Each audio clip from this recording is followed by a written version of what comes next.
Hey YouTube, welcome to Hope for Survival YouTube. Thanks for tuning in. Appreciate it. Thanks for those who do follow. We much appreciate it. I know that some weeks you get more videos and some weeks you get fewer. It all depends upon my schedule and time to do the videos. And I appreciate you keeping up. Sometimes I have trouble keeping up as well, but here we are, and thank you. This is another episode of Truck Talk from on the road. I'm heading from the great state of Alabama back to East Tennessee after 4 days in the office with the day job. So thank you. Hopefully you can hear okay. That problem, I believe, has been corrected. So this video is titled "There Is No Finish Line." What on earth could I be talking about? And there's two areas I really want to talk about in here. And usually when I'm throwing around thoughts for the next video or videos to do, normally one topic will win out over the other, which one's weighing more heavily, and this one wins out. So there is no finish line, and I want to talk about your preparedness in two levels, two different aspects, if you will. And I know that many folks tune in and watch videos, and they don't like them to go too deep, and they like lightheartedness. Granted, I'm not sure with the world as it is today and many of the topics being discussed, I'm not so sure what topics are not heavy, but it is what it is, and we always have the option of not watching or turning off the video. Hopefully you'll stay with me, and we'll get through this. And because I'm driving and I can't use notes, sometimes my thoughts run faster than my brain. So I'll do my best to share what's on my mind and my heart. So there is no finish line. So in preparedness,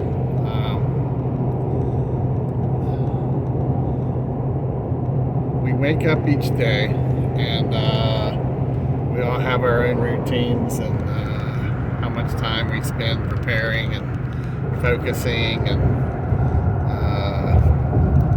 a lot of folks go watch YouTube videos, and that is to a large degree their level of preparedness, because they watch YouTube videos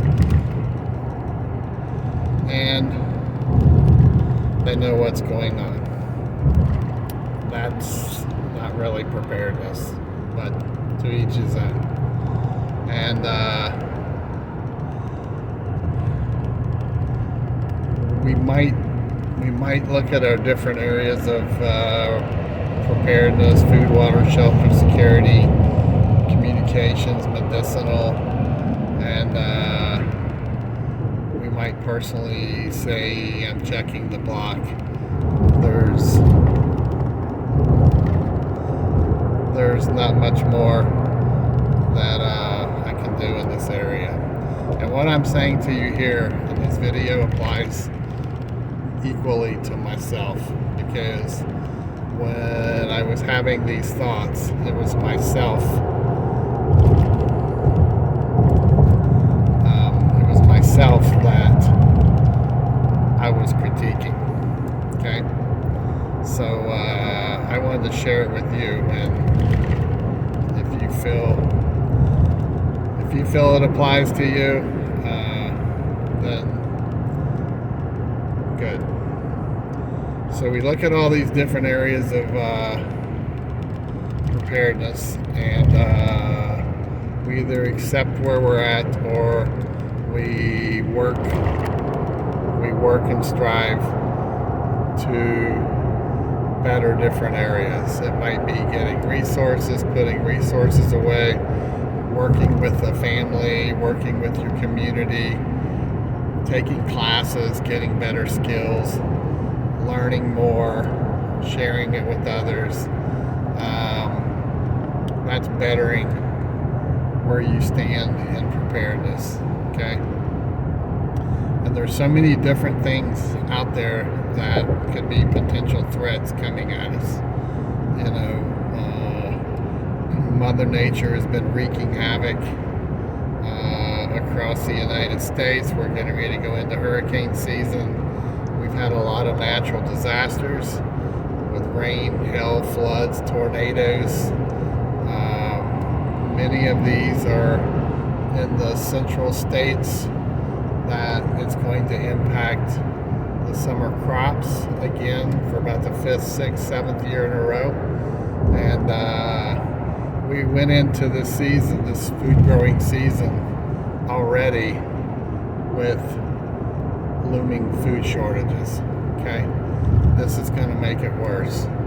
So how you can prepare that to yourself is looking at how you stand in your resources in the food area, okay? And there are some experts out there who are suggesting that if you prepare, that you need to have at least 2 years of food put back, okay? Again, that's on the personal level. You have to decide how much you want to put back. Can you financially do that? Do you have the room to do it? And so on and so forth. All of our situations are different, okay? And oftentimes, when we're looking through these different categories, we decide, I just can't do anymore. This is the best it's going to get. I have enough. I know enough. And we rest at that, okay?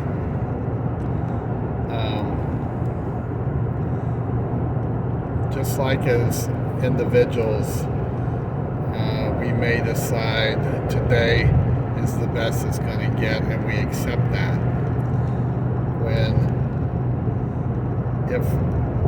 If today is our best, then that's basically a margin line that we will never exceed that point again. So I would encourage you to not say or think this is the best it's going to get, because every day we should be striving to better our situation and circumstances. Gosh only knows what's ahead of us and the impact it can have on us. We can have multiple scenarios hitting us at the same time, okay? We can have an economic crash at the same time. We continue having these natural events occurring that's impacting our weather. It's flooding. It can be our community that gets hit, which is going to drive less food availability, and so on and so forth. You may be depending heavily on your garden crop, and it gets taken out by Mother Nature. And you should be asking yourself, if I lose my food crop, what's my backup plan? You know, we always suggest to people, you need to have at least 2 years of food. You should always have 2 years of food, because if you lose that garden crop or your animals, what's your backup plan of what you're going to eat for that cycle that you lost them. You may have to wait till the whole next year to grow more crops. Okay? So you need to have a fallback plan. That's why we say 1 is none, 2 is 1, and 3 is better. Okay? If this happens, then this is my plan. And if that fails, this is my next plan. It may not be you. It could simply be someone in your community. You may have 3 or 4 people who prepared, and they were your large source for your community for gardening, and they lose it all. So how would that have an impact on your entire community? Okay? And there is no finish line, because no matter how much work you do, there's more work to be done. Okay? There's always something. Festus and I converse on this topic often, in that there's just not enough time in the day, and we've been doing this for several years. You may need to focus on your food and the water plan and build your security plan, and you haven't even addressed your communication plan yet. And the communication plan is not easy, and it is time consuming and costs money. Okay? So the whole point is, each day, like our brother in North Georgia, you need to take notes and have a pad every time you think of something that you need to focus on, and keep that running list and mark off the items as you go forth. Okay? So there is no I've reached my goal, or I'm not doing anymore. If you're serious about being prepared, and I don't know that there is truly an end game of being prepared through resources, because there's always something you can improve on. The second area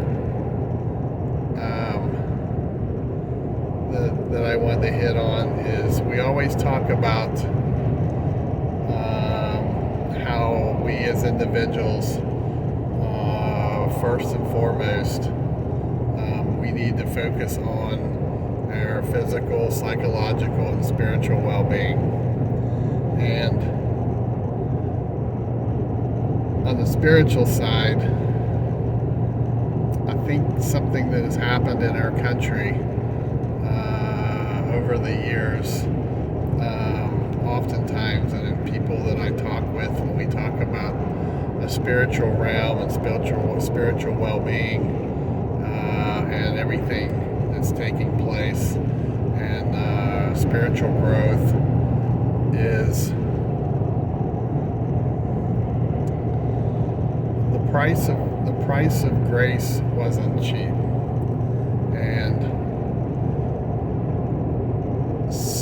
many Christians that I talk with, and I had to even question for myself, many Christians that I talk with, it's like they've peaked, or they're at a point where today when I wake up, this is the best that I can be.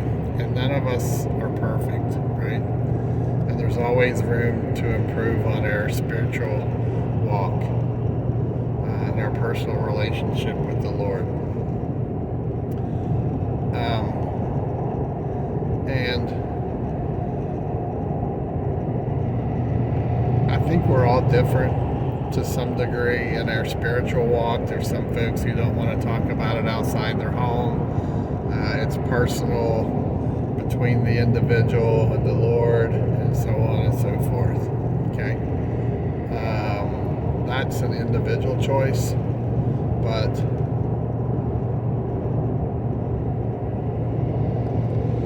when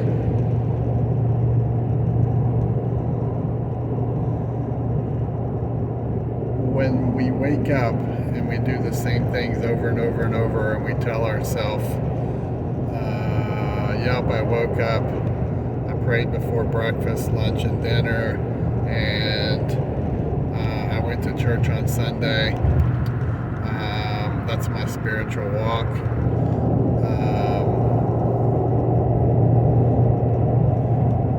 So many folks, and I've been there, so many folks are on this journey, and I honestly believe that we could call that cheap grace,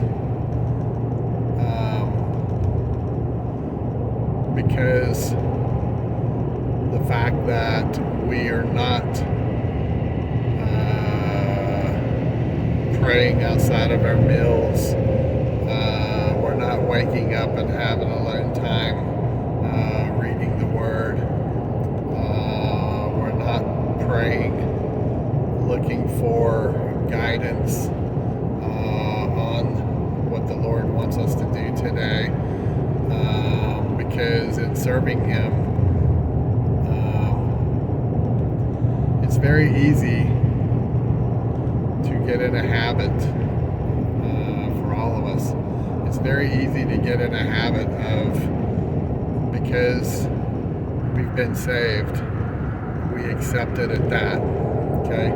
And I often refer to the folks that show up to church on Sunday with their suitcases because they want to get raptured out of here. They don't want to volunteer to support classes or doing tasks that the church needs, or going out in groups in the community to do different things. They often say, well, I've paid my dues. Well, I think that falls into the cheap grace category also, because our walk with the Lord never ends.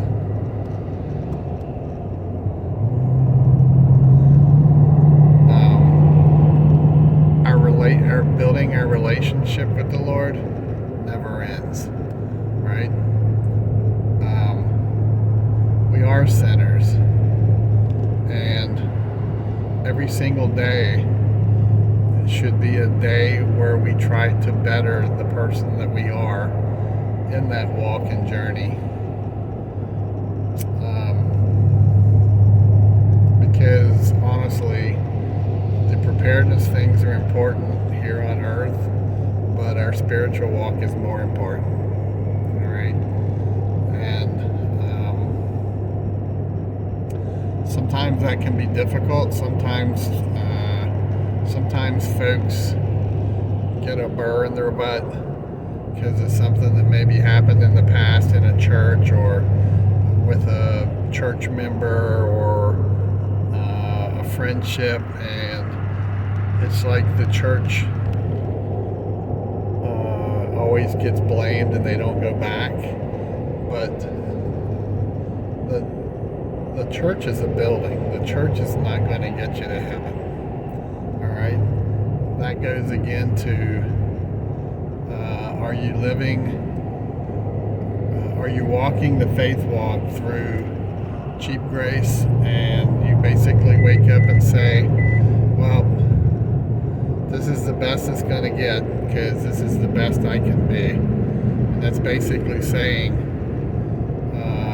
that you or me, that we as individuals on this journey, that we're basically saying to the Lord, I can't improve myself. I'm a worldly sinner, and it's not worth the effort because I can't make it any better, and that's so untrue. So anyway, that's my thoughts, and if you got any comments, you can share them down below. Like I said, I'm driving and kind of rambling, but hopefully I got the gist of the point I wanted to make across. So if you like this video, please hit like and share it with anyone that may need this message. If you hadn't subscribed, please do subscribe. And stay safe out there. Keep your head on a swivel. Keep preparing. It's crazy out there. It's absolutely crazy, and some things are falling into place. The best thing I can tell you is no matter what happens, how well you're prepared is going to make the difference in both areas. Okay? So, till next time, be blessed, and don't forget to give thanks.